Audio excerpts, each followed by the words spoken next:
문재인 대통령의 임기 내 한반도 종전선언을 위한 유엔과 국제사회의 지지를 당부했다. 또 남북한과 중국, 일본, 몽골이 참여하는 동북아시아 방역, 보건협력체를 제안했다. 신종 코로나 바이러스 감염증 사태를 맞아 비안보적 국제협력을 통해 남북 간 대화의 물꼬를 트겠다는 의도로 풀이된다. 하지만 미국 대선이 얼마 남지 않은 상황에서 미국과 북한이 호응할 가능성은 낮다는 관측이다.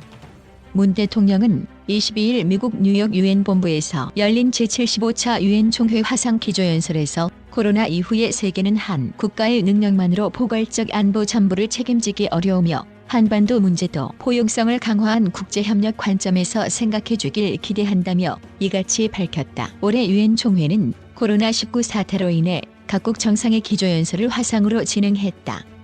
이날 10번째 기조연설자로 나선 문 대통령은 올해는 한국전쟁이 발발한 지 70년이 되는 해이며 한반도에 남아있는 비극적 상황을 끝낼 때가 됐다며 종전선언을 꺼내든 배경을 설명했다. 이어 종전선언을 통해 화해와 번영의 시대로 전진할 수 있도록 유엔과 국제사회도 힘을 모아주길 바란다고 당부했다. 남북 관계가 재차 경색 국면에 접어든 상황에서 문 대통령이 종전선언을 언급한 것은 임기 중 어떤 식으로든 매듭지겠다는 의중을 반영한 것으로 풀이된다.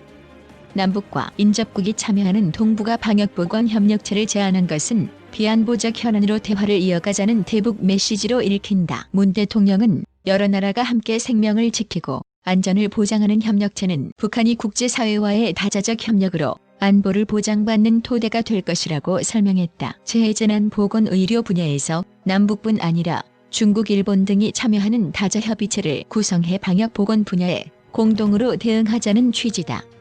전문가들은 문 대통령의 종전선언 제안에 대해 현 시점에서 적절하지 않고 성사될 가능성도 크지 않다는 반응을 보였다. 일단 미국 대선이 얼마 남지 않아 미국과 북한이 움직일 가능성이 크지 않다는 해석이 지배적이다.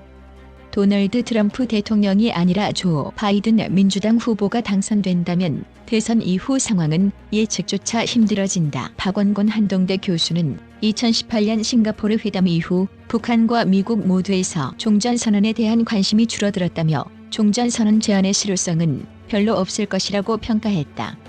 김영호 기자 크세넷 탱크영.com